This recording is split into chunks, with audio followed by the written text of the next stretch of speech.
Hello and welcome to State Scoop's Priorities Podcast. I'm Colin Wood, State Scoop's Editor-in-Chief. On this episode, you'll hear about two interesting projects coming from Washington State, an innovation program, and a competition designed to improve the state's procurement process.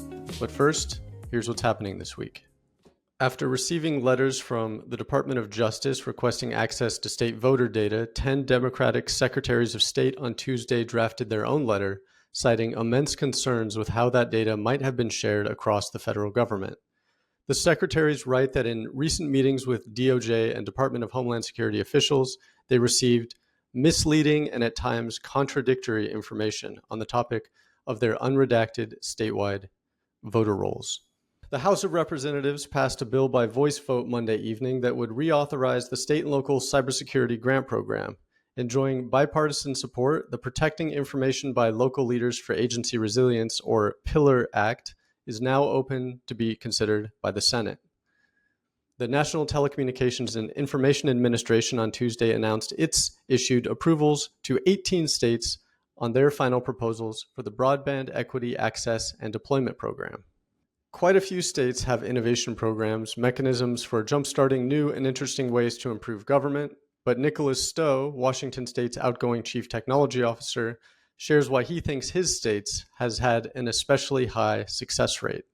But first, we hear from Wendy Wickstrom, Web and User Experience Manager at Washington Technology Solutions, also known as WATEC, who shares how the state's award-winning competition to improve procurement got started. So late 2022, when our state CIO, Bill Kehoe, called a meeting with us to discuss his vision for building a connected government in Washington. And he started the meeting by pulling out his phone and saying, our residents have a seamless, simple experience in their personal lives in their pocket every day. An experience like Amazon, Uber, VRBO, the list goes on, right? But when they come to interact with government, their experience is incredibly disjointed and disconnected and difficult. Washington State is a federated government as far as IT goes. So meaning we have over 100 agencies who provide services to our residents and businesses in the state. And all of them are responsible for their own digital experiences and customer experiences. So when someone visits one state agency for a service and then another, that experience can vary very widely from, experience or, step in their journey to the next step. So Bill really just encouraged us to do better and change the way we are providing service. And he made it really clear that we were going to do it in a very iterative fashion, building early success and demonstrating early value and continually adding more value with every subsequent release. That's where we started the visioning phase and really dreaming about what our future resident portal could be and what we could offer Washingtonians. And then we began researching with Washingtonians what they wanted and where their current pain points were and where they would really like to see us focus and improve. And so we did some, initial design thinking, journey mapping, and then we received funding to develop a roadmap to demonstrate that future. And that's when in 2024, Bill pushed us again to move fast. He loves to move fast and furious. And he asked us to try this new form of procurement, at least new to us. Bill had some experience with this challenge procurement method in a former role that he played. But I had never been a part of it. And I think it was the first procurement in Washington State. And I have to say, it was actually awesome. So I've been a state employee for 25 years, been a part of a lot of large procurements. And if you're familiar with those, they can take months, if not even years, to actually develop every single requirement that you can think of to put a procurement like an RFP or an RFQ on the streets to ensure that you're, getting the product that's going to meet all of your needs. You have to, really try to anticipate the future. And that is a huge lift. And it's a huge lift on our industry partners too, to respond to those types of procurements, right? Where they have to go requirement by requirement and answer how they can address those. The challenge procurement was very, very different. And its name is aptly named, I would say, because what it is you issue your problem to the vendor community and ask them how they will help you solve it. And it really was just quite a flip in standard procurement, or from standard procurement. So we developed this procurement and selected a vendor in about 3 months. So very rapid, very modern, and the response was super positive from everyone that was involved. Right. What is the typical line of thinking in flipping that model on its head? Yeah, well, I think this was actually a really good use case for this type of procurement because we were developing a roadmap. We didn't actually know what we needed, right? I Mm-hmm. mean, we knew we needed a roadmap, but we were looking for vendors to come in and help us to really define what that roadmap should consist of. We knew we wanted it to be human centered based on user research, and we knew we wanted agency participation, but we didn't want to dictate, every deliverable that they gave us. We wanted that creativity from the vendor community, and it worked really, really well. Right.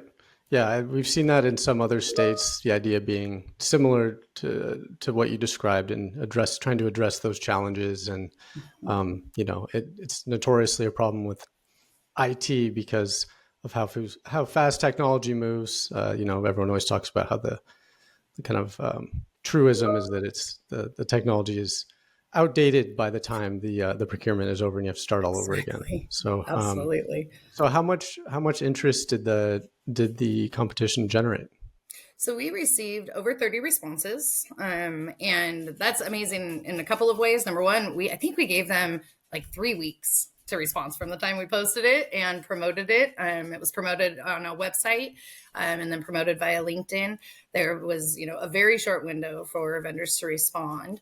And in most procurements I've been involved with, I mean, I've done some that we've gotten 3 responses, right? I mean, we're talking like this is like triple what we see as far as response rates, in my experience. So that was just a really great response. And the other thing that we heard was from vendors as it was out there being promoted, real excitement about just kind of the different method. As I mentioned earlier, it can be very taxing and time consuming to respond to normal procurements. In this one, we had a short list of requirements, if you will, that we asked them to address, how they would, help us to develop a roadmap.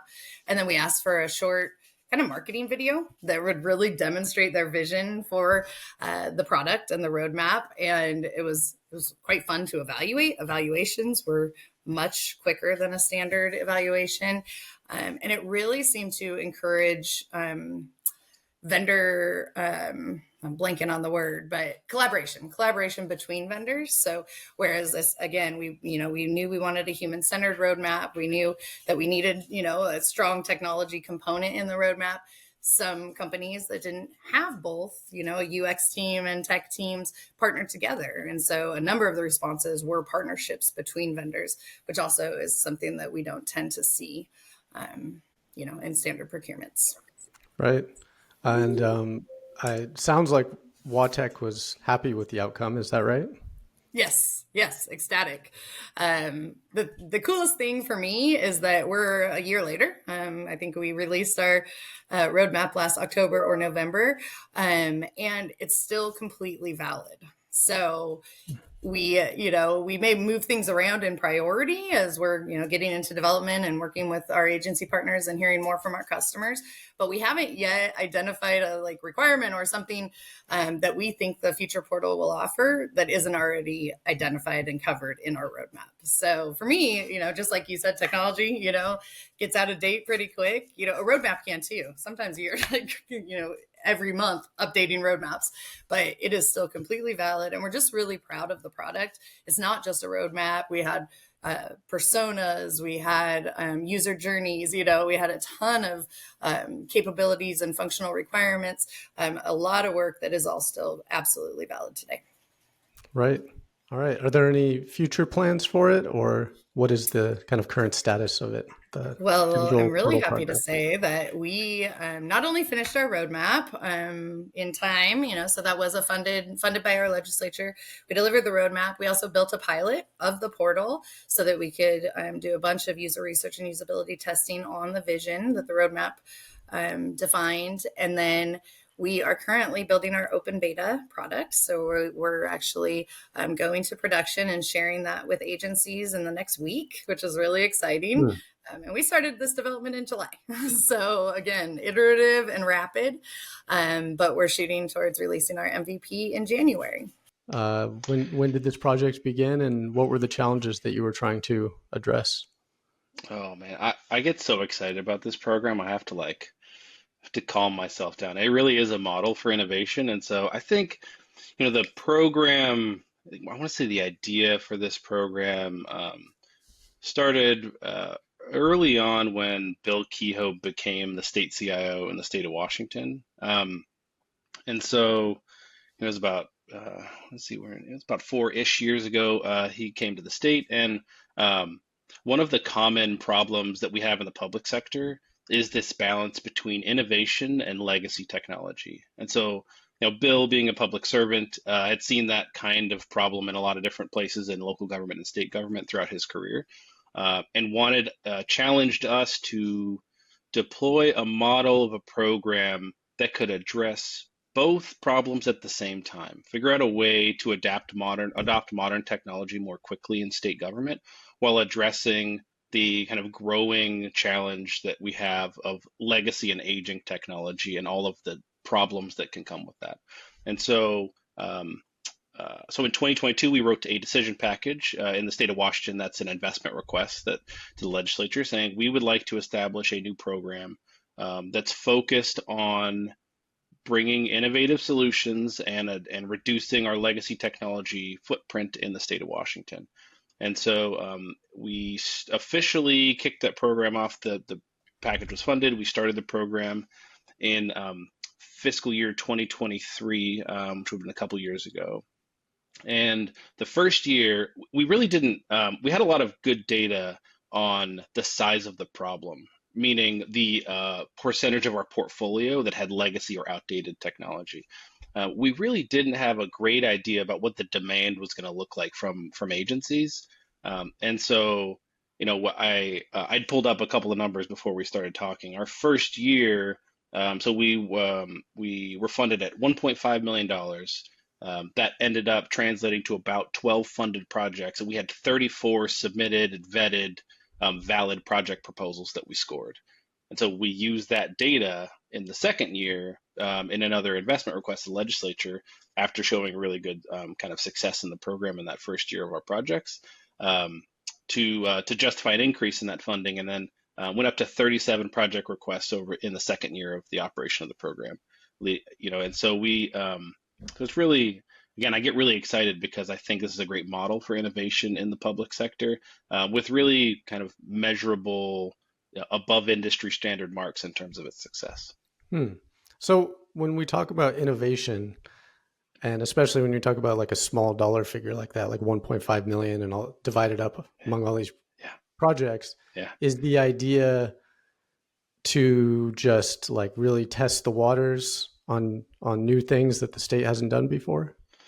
Oh no, it's we defined innovation as solving problems in a novel way. And so, and we really the program itself is very publicly accessible. We've got information out around the criteria that we use to score these projects. And again, it is the innovation and modernization program. So we had some criteria weighted towards does this proposed project use a modern or emerging type of technology? So we did have a couple of AI projects focused on translation or focused on making it easier for onboarded staff to consume new information instead of pouring through hundreds or thousands of policies. And we also had criteria on modernization. So how well does this address a defined legacy technology problem? If you've got 500 access databases across your environment that cause a bunch of issues with data management and patching. So we had criteria that kind of addressed both categories of the program. And then we also did things in an innovative way from a state government perspective. Like the projects all had to be completed within a 12-month window. And we didn't all, we had really very tight business case pitches where you've got to really define who's the sponsor. There's a large degree of readiness necessary to make sure that these projects had to hit the ground running and be successful. And sometimes after the first round of of projects that we vetted, some of them wouldn't score high enough for us to continue moving forward. And so we'd open the funding up again. But that 12-month window stayed. So some of these projects maybe got funded and only had 6 months to implement, which means they had to have a high degree of readiness. And I think that again, that's not the definition of innovation when it comes to an emerging technology, but it is innovative in a way, in a different way of managing projects and managing investments when you have these really tight timeframes. And that really ended up leading to some successful projects and some really creative, sometimes low dollar projects. There was a project that was, I think, around $50,000 for the County Road Administration Board, focused on improving the quality we have on all of the health of our roads, which is something that all of us interact with every day. Um, and so I think that, like, the nature of the program and the way it was designed led to these kind of more creative projects or creative ways to break problems up and address them in shorter time periods to deliver more value. Right. Do you remember the details of that particular program? Of County Road Administration Board? Yeah. Uh-huh. Yeah. Yeah. So, well, this one, I could probably spend the rest of the time describing the really complex data architecture between counties and the board, and how, if you envision getting data collected on the health of the roads across, wherever you live, and then trying to consolidate that within your state, there's a pipeline of data that has to happen. And there are standards, right? If I report a different kind size of an issue on this road, I've got to have a standardization across the state. And so it's more complex than you may initially think. And so we were working with the board to establish a data platform and new data standards that would allow them to collect and standardize that data more easily, so they could use it to justify investment, so that we could get roads repaired more quickly. And that's one. I think out of the total of both years, we had 29 projects funded. County Road Administration Board, that's one focused on infrastructure health. We had one focused on translation, as I mentioned. We had one focused on consent management. We had a project that was focused on modernizing the data collection we have for our arts commission. So, increasing the available data to the public on our arts commission, on the kind of the collection of art we have, the historically significant items in the state of Washington, from 5% to 40%. So it's really, I say it's, I open this by saying it's one of the coolest programs I've been a part of, because it really hits all these different sectors of government service, and it's just a really cool model. Yeah. So why do you think like an innovation program like this is the right model for the types of projects that it attracts? Like what would be wrong with, I don't know what was done previously. Like maybe this stuff just didn't get done, but why do you think this is the right model for these things? Yeah, that's a great question. So I've been the CIO before I served as the state CTO and the state chief architect. I was the CIO for two different agencies. So once was our Department of Commerce, and another one was the Employment Security Department. And I think we sometimes maybe underestimate the wide variety of things that state government does, and the types of problems that we can have. Or I mentioned decision packages that we have, which is a cycle that we have for investment. But a lot of times, that we budget biannually, we invest, a lot of states, you'll have that cycle of investment management. But some of these projects, a project that's $50,000 may not rise to the level of getting to a large investment package. I also, in this program, we also started running kind of innovation workshops. So we get a lot of public sector, a lot of folks from states, agencies, boards, and commissions together to run a workshop around problem identification and prioritization.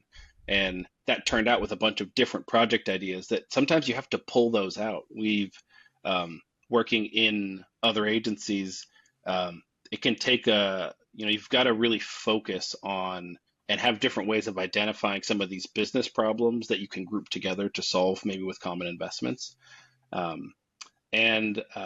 And then I think the other thing is we have a lot of agencies that are of different sizes. So the Arts Commission is a relatively small commission with a really significant mission, and they may not always have the the budget or the funding to address some of these projects, or to take advantage of some of these opportunities. And so I think having what we used to say in the program was sometimes you just need to give ideas a home. And so having a program focused on with a really tightly designed business case, we would go out to, where we have community forums or where we're working with state agencies, and they would ask, hey, what are some of the things that the state's working on? And I'd say, hey, we have the innovation modernization program.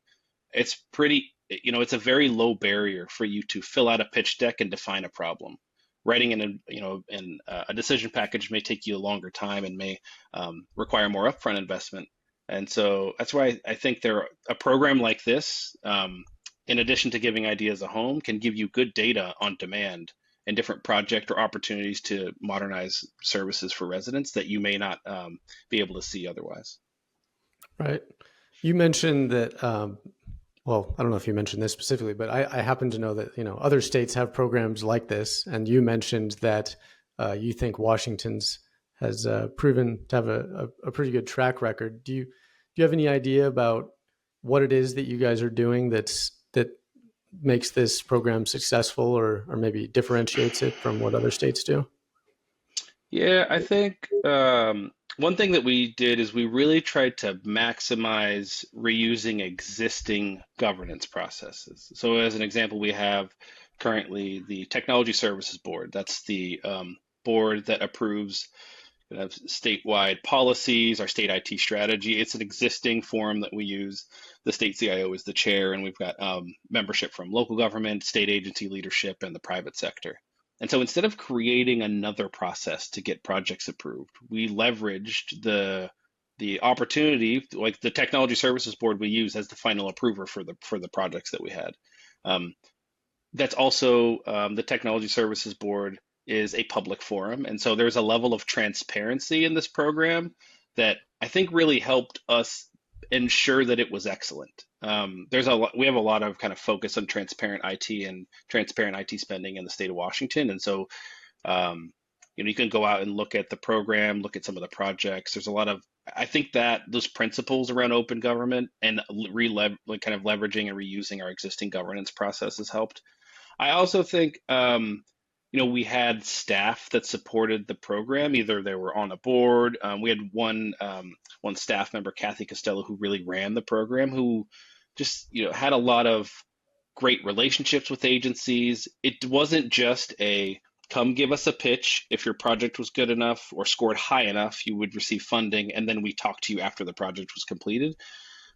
Kathy was meeting with projects every month. Sometimes if they had a problem or an escalation, we would help them. So it wasn't just like identify problem, get funding, complete project. There was a lot of the oversight, kind of risk identification, coaching sometimes that we would give to projects in the portfolio to ensure they were successful. And so I think those kind of three conditions really, and then the fourth thing is and I think this is probably common amongst other models of this kind of program, is just be really focused on good reporting around project health. Like I mentioned earlier, collecting data on project demand and project success rate really helped kind of build the credibility and this program could really work kind of energy. And I think that's why we saw such a spike in demand, why our innovation workshops got, hundreds, at least we had 50 people the first time we did it, and then 100 the second time, because we just kept getting this kind of energy around this program and just being innovative in the state. And then the last thing I'd say is we had agencies afterwards who said, hey, could we run something like this within our agency? And so we started using it as a model and giving it to other agencies, because you will always, again, it's just my experience being a CIO a bunch of different places. You'd be surprised at how many great ideas don't see the light or aren't able to be addressed just because you've got a rhythm of doing things. And so having a new creative kind of different way of managing investments, or a different place to give these ideas a home, I think was one of the reasons why it's so successful. Nice. Well, will it, so do you have to get it refunded each year, or does it have? Yeah. Yeah. Yeah. So this year, we didn't resubmit it this year. What we're trying to do now is there are a lot of principles and kind of practices in the program that we're trying to integrate into other processes. So as an example, some of the criteria and the content that we use for project pitches, we're including in that decision package process that I talked about. We Mhm. used to, in the second year of the program, I think we did this the first year too. We started offering like pre-pitch coaching, so optionally, if you wanted to come and kind of get your idea vetted. Um, the innovation workshop that I mentioned, I think we've given it now 4 or 5 times. Most recently at kind of a session with a bunch of agency CIOs, and so it's become it's kind of it's not just the program anymore, or the principles of the program we're starting to see in other places across state government, and so I think that's really where we're trying to focus, and kind of reuse a lot of those practices and principles and the success of the program in other places in the state. That's it for this episode. You can subscribe to the Priorities Podcast at prioritiespodcast.com. This recording is a production of Scoop News Group in Washington, D.C. Adam Butler and Carlin Fisher helped put it together. I'm Colin Wood. Thanks for listening.